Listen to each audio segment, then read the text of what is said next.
President-elect and former President. Thank you. Donald, congratulations. Thank you. And looking forward to having like we said, smooth transition. Do everything we can to make sure you're accommodated, what you need. And we're going to get a chance to talk about some of that today. So Good. welcome. Thank you Back. very much. And thank you very much. And politics is tough. And it's, in many cases, not a very nice world, but it is a nice world today. And I appreciate very much a transition that's so smooth. It'll be as smooth as it can get. President-elect. Well, let's bring in our US correspondent, Mark Stone, who is standing by outside. And both sides, Mark, promising a smooth transition, which will be certainly more than happened the last time. Yeah, and I thought there was maybe a slightly pointed remark from President Biden when Donald Trump said just now he thanked President Biden for a smooth transition. President Biden's response was, "You're welcome," maybe slightly barbed, given what happened 4 years ago, because there was no smooth transition then. There was no moment like this. President Trump did not believe that he had lost the last election.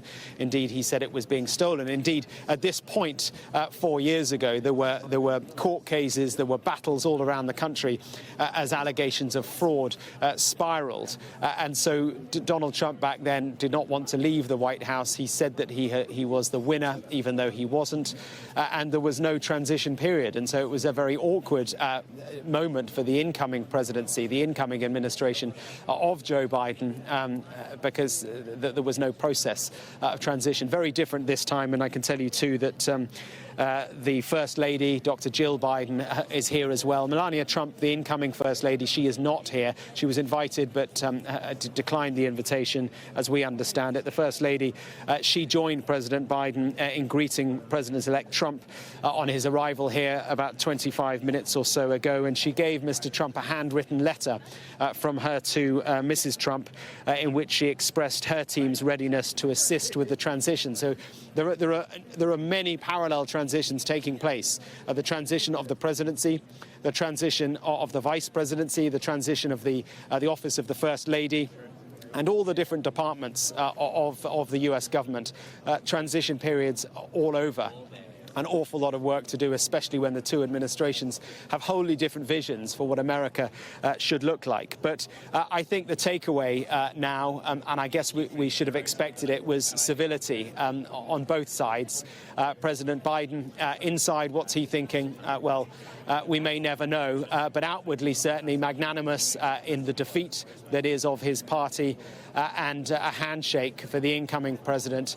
A man, let's not forget, who he has called a danger to democracy, a danger to America, a danger to the world, so many other things as well. Well, today it was all about the peaceful transfer of power.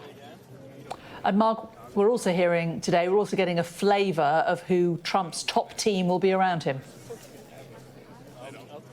We are indeed. We knew yesterday that Marco Rubio, the senator from Florida, is set to be Secretary of State, America's top diplomat, effectively the foreign minister for the United States. That hasn't been formally confirmed by President Trump yet. And you know Trump, it may be that he changes his mind, but certainly he is an interesting choice, perhaps not altogether in line over the years with Trump's view of the world.